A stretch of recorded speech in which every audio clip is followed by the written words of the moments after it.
The attending physician brushed past her without a second glance. Just another janitor. Another invisible face mopping blood off emergency room floors. Dr. Morrison had already cleared the patient, stable, ready for transfer. The seasoned trauma team was moving on to the next case, but she saw what they missed: the subtle chest asymmetry, the diminishing breath sounds on the left side, the tracheal deviation that would kill him in minutes. Her mop clattered to the floor. Stop the transfer. Tension pneumothorax, left side. The room went silent. Every head turned. Morrison's face flushed red. Excuse me? We don't need cleaning staff playing doctor. Needle decompression, second intercostal space, now. The patient gasped. His lips were turning blue. What happened next would change everything. The attending physician brushed past her without a second glance. Just another janitor. Another invisible face mopping blood off emergency room floors. Dr. Morrison had already cleared the patient, stable, ready for transfer. The seasoned trauma team was moving on to the next case, but she saw what they missed: the subtle chest asymmetry, the diminishing breath sounds on the left side, the tracheal deviation that would kill him in minutes. Her mop clattered to the floor. Stop the transfer. Tension pneumothorax, left side. The room went silent. Every head turned. Morrison's face flushed red. Excuse me? We don't need cleaning staff playing doctor. Needle decompression, second intercostal space, now. The patient gasped. His lips were turning blue. The monitor screamed. 92% oxygen saturation, then 88, 84.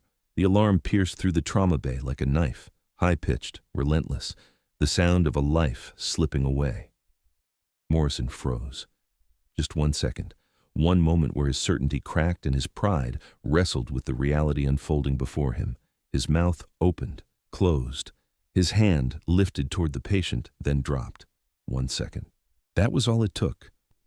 The janitor moved, not the shuffling walk of someone who spent 12 hours pushing a mop, not the invisible drift of a person trained to avoid notice. This was different, calculated, precise, military. She crossed the trauma bay in 4 strides. Her hand shot to the crash cart, found the needle decompression kit without looking. Muscle memory, the kind that comes from doing something under enemy fire until your body knows the movements better than your mind. The nurses stepped back, confused, uncertain. Morrison found his voice. Someone want to tell me what the hell is happening here? She didn't answer, didn't need to. Her hands were already moving, tearing open the sterile package, locating the landmarks on the patient's chest, second intercostal space, mid-clavicular line, the exact spot where trapped air was crushing his lung and shoving his heart to the side. 81%. The patient's skin had gone from pink to gray to a dusky blue that meant his brain was starving for oxygen. His chest rose and fell in rapid, shallow gasps, panic breathing, the body's last desperate attempt to survive. She positioned the needle, 14 gauge, 3 inches long. Her hands didn't shake, not even a tremor. Morrison lunged forward. Stop. You can't just perform an invasive procedure without authorization. This is completely out of protocol. I'll have your job for this. She pushed the needle through skin, through muscle, through the pleural space. The hiss came immediately, that distinctive sound of pressure releasing, air that had been trapped inside the chest cavity, building and building, crushing the lung flat, now escaping through the catheter in a steady rush. The patient's whole body shuddered. He sucked in a breath, a real breath, deep and full and desperate. His color changed, blue to gray to pink, like watching a photograph develop in reverse. The monitor responded. 87%, 91%, 95%. The alarm silenced. The trauma bay fell into a stillness so complete that the hum of the overhead lights seemed deafening. Morrison stared. His face had gone pale beneath his tan. His mouth hung slightly open. All that confidence, all that authority, stripped away by 3 seconds of undeniable reality. A nurse pressed her hand to her mouth. A resident stood frozen with a suture kit in his hands, forgotten. Another nurse looked between the patient and the janitor like she was trying to reconcile 2 impossible truths in the same moment. The janitor stepped back. She removed her gloves, dropped them in the biohazard bin. Her movements were methodical, controlled, like she'd done this exact sequence 1,000 times. She picked up the needle, set it on the procedure tray. Her voice came out flat, professional, the tone of someone giving a clinical report. Missed injury from the initial MVA. Rib fractures probably punctured the pleura during transport. You'll want a chest tube and serial. X-rays to monitor for reaccumulation. Morrison's jaw worked. No sound came out. "Who the hell are you?" She didn't answer. She bent down, retrieved her mop from where it had fallen. The yellow handle caught the fluorescent light. Her name tag dangled from her uniform pocket. Blue scrubs meant for maintenance staff, not medical personnel. She turned toward the door, head down, shoulders hunched, trying to disappear back into invisibility like she'd never stepped out of it. But Dr. Catherine Walsh stood in the trauma bay entrance, the chief of emergency medicine, tall. Gray hair pulled back in a tight bun, steel-rimmed glasses that caught the light. She wore her white coat like armor. Her stethoscope hung around her neck like a badge of authority that needed no explanation. She'd been watching from the observation window, watching everything. Her eyes moved from the patient to the monitor, to Morrison's pale face, to the janitor now frozen 3 steps from the door. "That," Walsh said, her voice carrying the kind of authority that made everyone in the room stand a little straighter, "is an excellent question." The janitor's shoulders tensed. Morrison found his voice. "Dr. Walsh, I can explain. This woman just performed an invasive procedure without authorization, without supervision, without any credentials whatsoever. This is a massive liability issue. We need to call security immediately and have her removed from the premises before she does any more damage." Walsh's expression didn't change. She looked at the patient, at the monitor reading 97% now, at the man's chest rising and falling in steady, comfortable breaths. "Damage," she repeated softly. She walked into the trauma bay. Her footsteps echoed on the tile floor. She stopped beside the patient, placed 2 fingers on his wrist, checked his pulse, strong and steady. She lifted his eyelid, pupils equal and reactive. She placed her stethoscope on his chest and listened. Breath sounds present bilaterally. Now, equal air entry, no respiratory distress. She straightened, turned to Morrison. "Tell me, doctor, what would this patient's condition be right now if this woman hadn't intervened?" Morrison's face flushed red. "That's not the point. The point is that she has no business performing medical procedures. She's a janitor. She mops floors. She empties trash cans. She doesn't have the training or the authority or the legal right to touch a patient." Walsh's eyes were cold. "Answer the question." Morrison swallowed.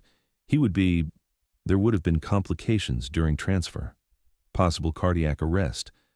Possible death, Walsh finished for him. "The word you're looking for is death. This patient would be dead right now if she hadn't acted. But the protocol is meant to save lives, not protect egos." The words landed like a slap. Morrison's mouth opened, closed. No response came. Walsh turned to the janitor. "My office, now." The janitor's hands tightened on the mop handle. "That wasn't a request," Walsh added. The 2 women locked eyes. Some silent communication passed between them. Challenge and assessment and a question, neither spoke aloud. Finally, the janitor nodded. She leaned her mop against the wall, pulled off her work gloves, dropped them in the trash. She followed Walsh out of the trauma bay.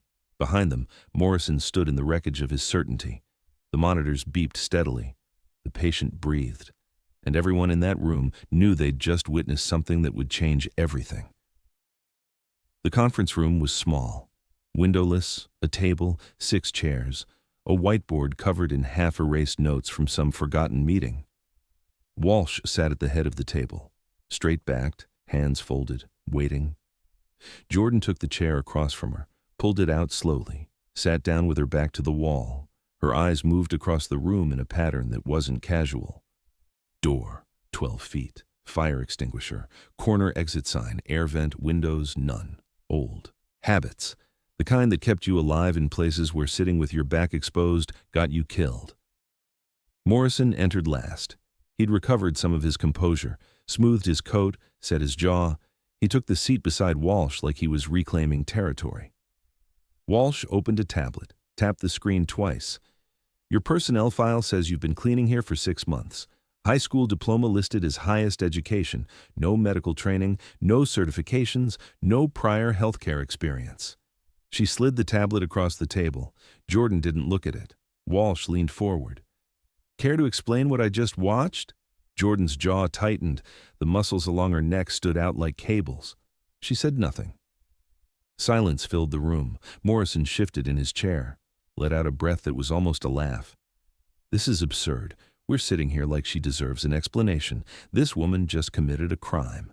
Practicing medicine without a license. Performing an invasive procedure without credentials. Do you understand what this means for the hospital?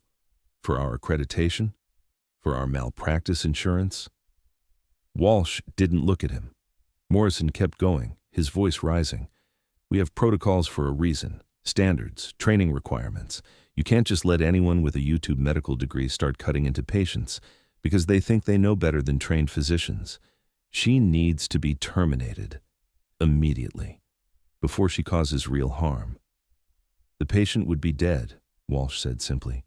That's not the point. Walsh turned to him. The movement was slow, deliberate. Then what is the point, Dr. Morrison? That your ego is more important than a man's life? Morrison's face flushed red. That's completely unfair. I'm the senior attending in this department. I've been practicing emergency medicine for 15 years. I made a clinical judgment based on my examination and the information available at the time. Misdiagnoses happen. It doesn't mean I'm incompetent. You missed a lethal secondary injury that a janitor caught.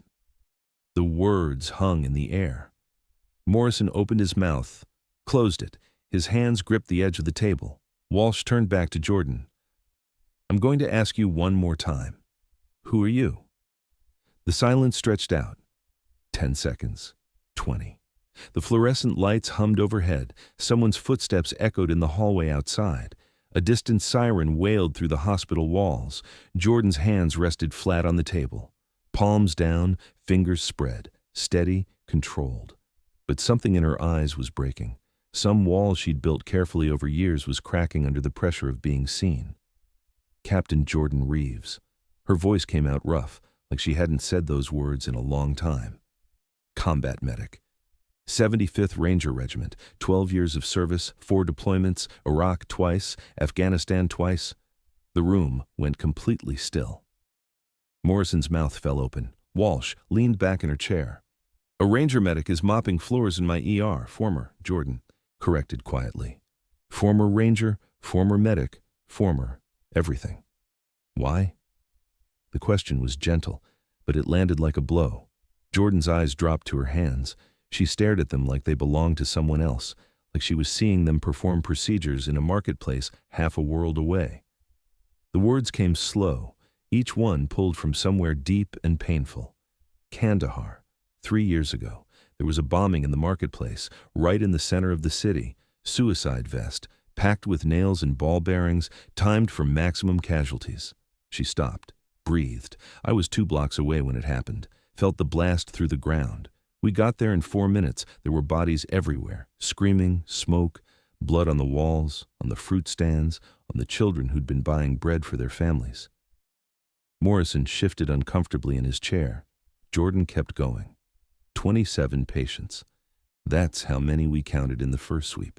19 locals, 8 coalition personnel, who'd been doing foot patrol. Not enough supplies, not enough hands, not enough time. Never enough time. Her voice had gone flat, clinical. The tone of someone giving a mission report, stripping emotion from horror because that's the only way to function. I was running triage. Red tags, yellow tags, black tags. Deciding who gets treatment first, who gets treatment eventually, who doesn't get treatment at all. That's the job. That's what keeps the most people alive. She paused.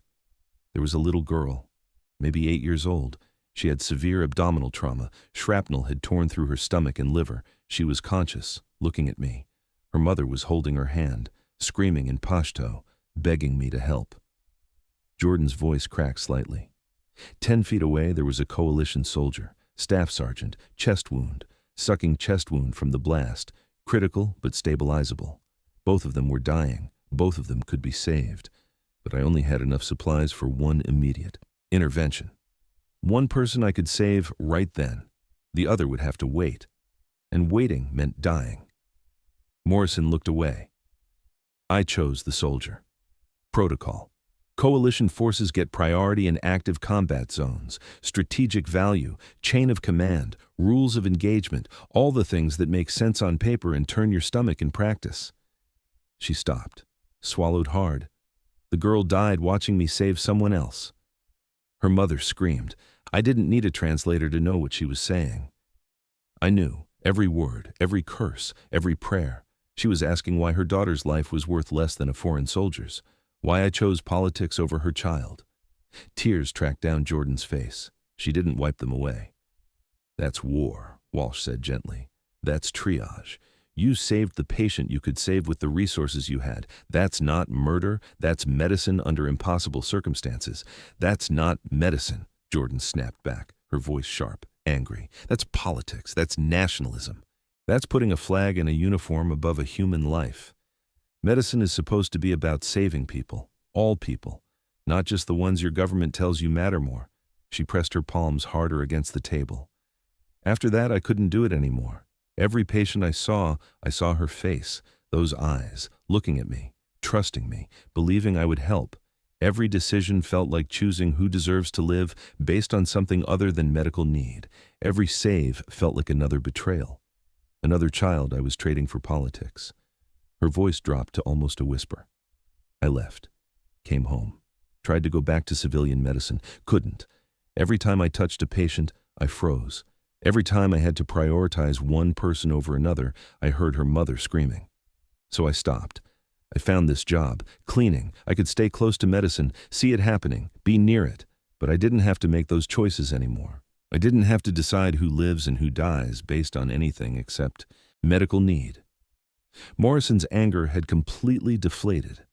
He sat, slumped in his chair, his face pale, something like shame in his eyes. Until today, Walsh observed. Until today, Jordan echoed. She looked up, met Walsh's eyes. I saw him dying. I saw the signs everyone else missed. And there was no protocol this time. No politics, no coalition priority, no rules about who matters more. Just a patient who needed help. And nobody else was moving.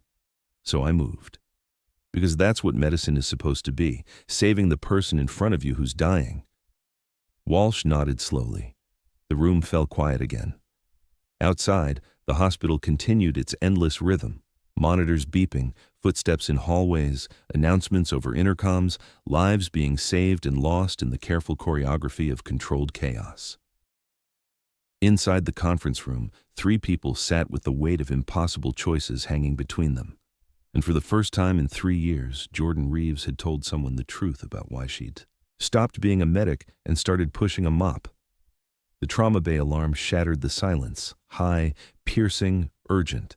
A nurse burst through the conference room door. Her scrubs were already stained, her face flushed, mass casualty incoming, multi-vehicle pileup on the interstate. 8 critically injured, ETA 3 minutes, were already at capacity. Walsh stood immediately. Morrison moved toward the door, already reaching for his stethoscope, already shifting back into the role of senior attending who ran the trauma bay. Jordan stayed seated. Dr. Morrison, Walsh said. Her voice cut through the chaos like a scalpel. You're off the floor, observation only. Morrison froze. You can't do that. I can, and I am. You missed a lethal injury 30 minutes ago. Until we review your protocols and your assessment techniques, you're benched. This is my department. This is my hospital. Walsh turned to Jordan. Captain Reeves, I need you. Jordan's hands gripped the edge of the table. I'm not cleared. I'm not credentialed. I'm not even supposed to be here. Yes, you are. Right now, you're the most qualified combat trauma specialist in this building. We have 8 patients incoming who need someone who's done this under enemy fire. Mass casualty, multiple critical injuries, the exact scenario you trained for, the exact thing you did for 12 years. I can't. Walsh stepped closer. Her voice dropped, became something softer, but no less forceful. So the only question is this. Are you going to let more people die because you're afraid? Or are you going to do your job? The words landed like a physical blow. Jordan's jaw clenched, her eyes closed. For 3 seconds she sat there, frozen, wrestling with something that had lived in her chest for 3 years. Then she stood. The trauma bay was already chaos when they arrived, nurses running, residents shouting, equipment being wheeled into position, the sound of sirens growing louder outside. The emergency entrance doors stood open, waiting. Jordan stepped into the center of the bay. Her voice cut through the noise. "Listen up.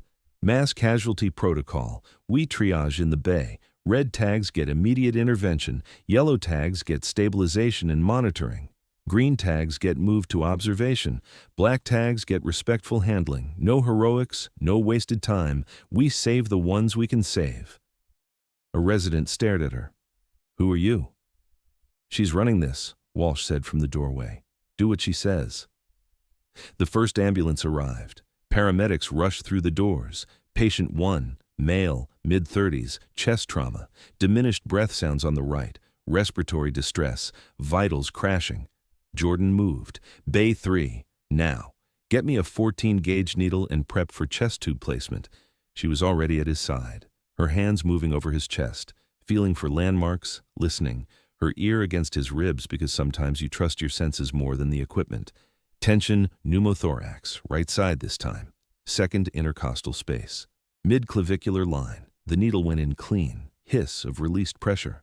The patient gasped. Color returned. 2 minutes. Next patient. Female. Early 20s.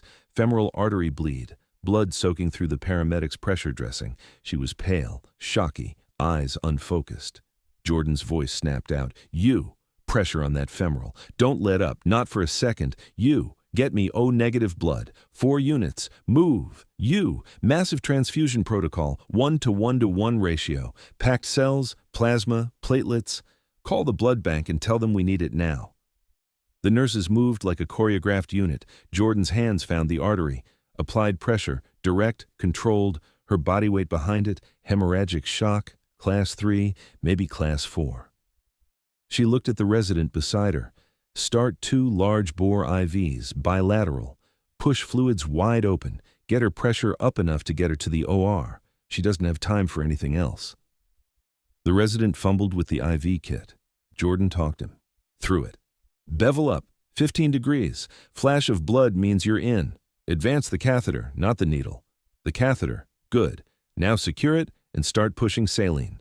Third patient arrived, male, 60s, flail chest, multiple rib fractures, paradoxical chest movement. His oxygen saturation was dropping. 78%, 74%. Intubation, now.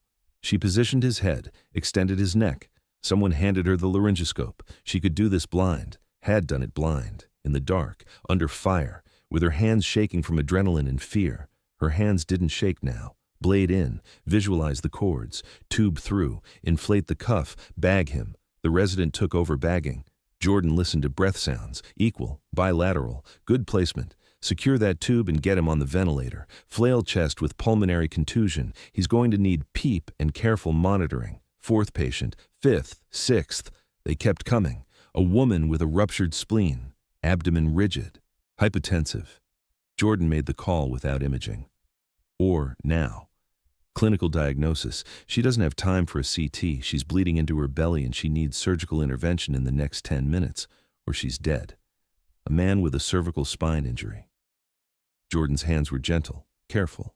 Cervical spine precautions, manual stabilization until we get him collared and boarded. No movement, no flexion. Treat every trauma patient like they have a spinal injury until proven otherwise.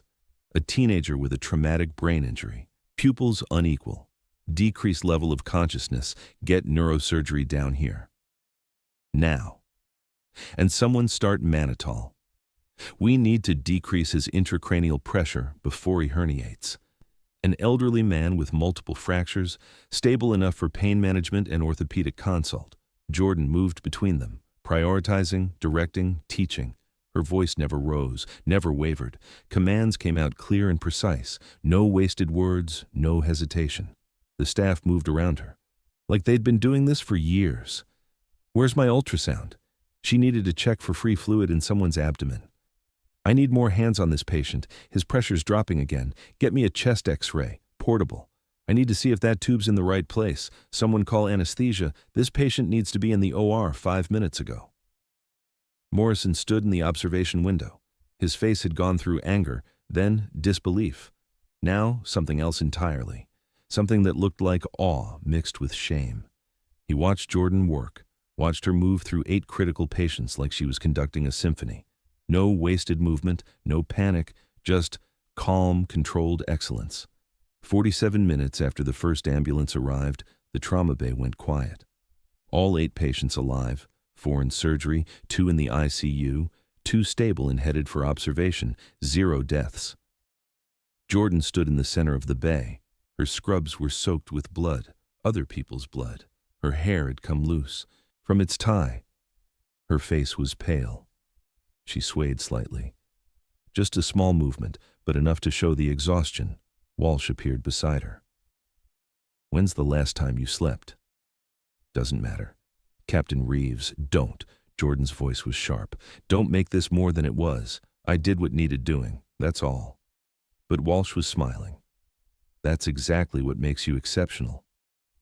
Jordan looked around the trauma bay, at the empty gurneys, at the nurses' cleaning equipment, at the monitors still beeping steadily from the patients who'd been moved upstairs, at the blood on the floor that would need to be mopped. Her job, her real job. She pulled off her gloves, dropped them in the biohazard bin. "I should get back to cleaning." "No," Walsh said quietly. "You should come back to my office."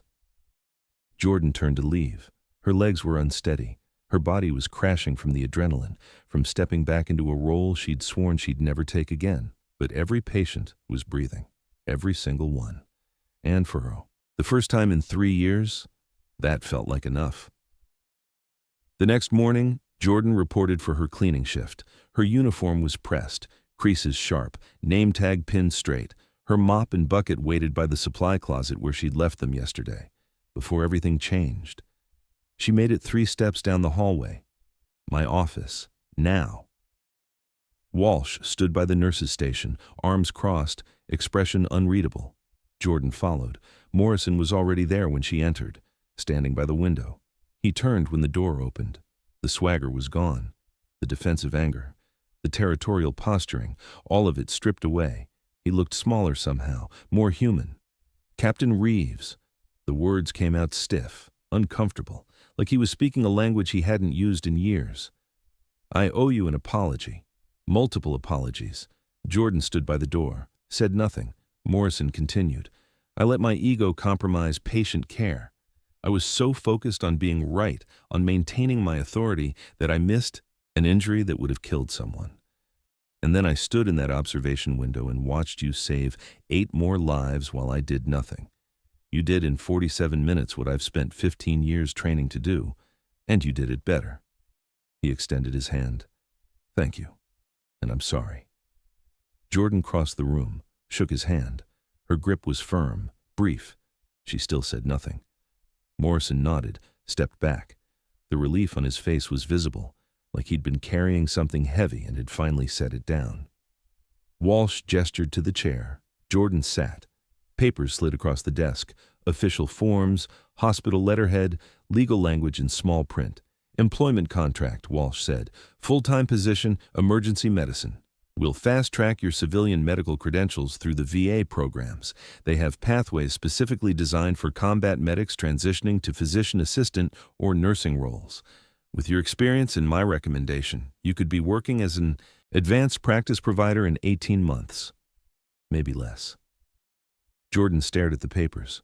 The words blurred together. She didn't pick them up. "I left for a reason." Walsh leaned back in her chair. "You left because you were forced to make an impossible choice in an impossible situation. You were asked to put politics and nationality above medical need, to value one human life more than another based on a uniform instead of the severity of their injuries." Jordan's jaw tightened. "Here," Walsh continued, her voice gentle but firm, "there are no impossible choices, no politics, no choosing between patients based on what country they're from or what flag they salute. Just medicine, just saving lives, just doing the work you trained for." She paused. "You're not running from medicine, Captain. You're running from war, and war doesn't exist in my ER." The silence stretched out. Jordan's hands rested on her knees, palms down, steady, but her eyes were far away, seeing something Walsh couldn't see. Saw that little girl every time I closed my eyes for 3 years. Every patient was her. Every decision was that decision. Every time I had to prioritize or triage or choose who got treatment first, I heard her mother screaming. I couldn't separate medicine from what happened in Kandahar. They were the same thing, the same failure. "And yesterday?" Walsh prompted gently. Jordan's voice was quiet, almost wondering. "Yesterday I saw patients who needed help, and I helped them. No protocol told me one mattered more than another. No politics, no strategic value assessments, just people who were dying, and I stopped them from dying." She looked up, met Walsh's eyes. For the first time in 3 years, when I closed my eyes last night, I didn't see her face. I didn't hear her mother screaming. I saw them instead, the 8 patients from yesterday. The man with the tension pneumothorax, the woman with the femoral bleed, the teenager with the head injury. I saw their faces, and they were alive, all of them. Because of choices I made based purely on medical need. Her voice strengthened. I saw the ones who lived, not the ones I lost. And it felt different. It felt like medicine again. Walsh smiled, small, knowing. "Then you're ready." Jordan looked at the papers, at the contract that would transform her from invisible to essential, from hiding to helping, from running to returning. She picked up the pen. Her hand hovered over the signature line for 3 seconds. Then she signed. Jordan Reeves, former captain, former combat medic, former janitor, future physician assistant, 6 months later. Jordan Reeves, PAC, walked through the emergency room in scrubs, navy blue, her name embroidered on the chest pocket, her credentials listed below. Physician assistant, certified, not hiding anymore, not invisible. The staff moved around her with respect. Nurses asked her opinion on difficult cases. Residents requested her presence on trauma assessments. Attendings consulted her on patients with complex injuries. A new resident followed her into Bay 4, taking notes, watching her hands as she examined a patient with chest trauma. "Watch how she assesses," the resident's attending said from the doorway. "That's combat triage efficiency applied to civilian medicine. She can identify critical injuries in seconds. It's like watching a master class." Jordan didn't acknowledge the compliment. She was focused on the patient, on the breath sounds, on the subtle signs that separated stable from crashing. Decreased air entry on the left, tracheal deviation. We need to decompress now. The resident moved to assist. Jordan talked him through it, patient, clear, the same way she'd learned in the field. Morrison passed in the hallway. He nodded. "Captain." "Doctor," Jordan acknowledged. No tension, no animosity. Just 2 professionals who'd learned to respect each other through fire. Her hands were steady as she worked. Her voice was calm. Her purpose was clear. She wasn't the janitor anymore. The invisible woman who mopped blood off floors and hid from the work she'd trained for. She wasn't the medic who couldn't save the little girl, who'd been forced to choose politics over humanity, who'd let that single impossible decision define her entire relationship with medicine. She was the provider who saved the patients in front of her, every shift, every day, the ones she could reach, the ones she could help, the ones who needed someone with steady hands and combat experience and the willingness to act when everyone else froze. And that was enough. Some truths reveal themselves slowly, through pain, through failure, through the long journey from hiding back to healing. Sometimes the people we overlook are the ones most capable of saving us.